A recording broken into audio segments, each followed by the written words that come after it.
right now. Joe Duffy. Why don't we start with the NBA, Joe? Just a reminder to hit like and subscribe, and also the bell if you want to be notified every time we post a new video. The Cavs at Pistons. We actually have a line on this one, so it's a bit of a help when you're trying to handicap it. The Cavs 10-27, 15-20-2 against the spread.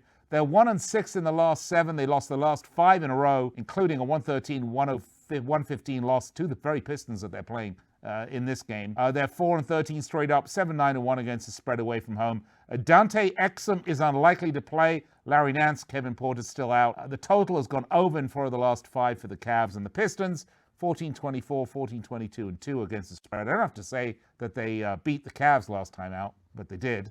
They're now 3-7. They're 8-10 straight up and against the spread at home. Markieff Morris joins Blake Griffin, Reggie Jackson, and Luke Kennard on the injury list.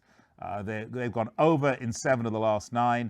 And the Pistons, big home favorites, 7 points, 220.5 total on this one. Duffman regresses to the means, and let's make a little bit of means with this, shall we? I definitely shall. Yeah, what you sort of alluded to, it does seem in the past couple weeks, really the past week or so, those sports books don't like releasing those lines and overnight lines and early morning lines quite as much as they used to. So too many sharps pounding on it.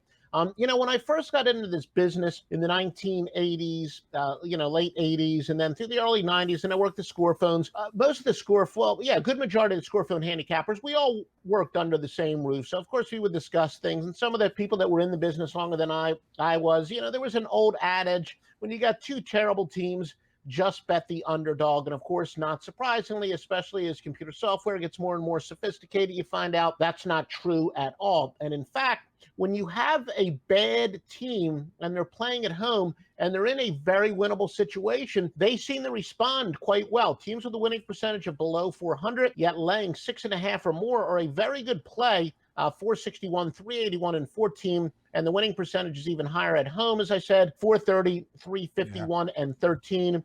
Yeah, you did mention Blake Griffin, of course, it looks like he's going to be out again for some time. I'm not really big into teams, key players being distracted because of trade talks. It's just something you got to get used to. You might say that Detroit, Andre Drummond could be distracted, but then again, the Cavs, look, Kevin Love, his name is one of the hotter names in the trade talk. So both teams, in theory could be a little bit distracted, but look, I just don't think Cleveland is a very good team. Okay, I understand how contenders would want Kevin Love, and even a Tristan Thompson, who's a good veteran player, but with, Sexton, Thompson, and Love as your best players, not all that imposing. Like I said, two of those 3 veterans would be great role players for contenders and whatnot, but when they're your best players, I don't know. I think I'm going to go with that system.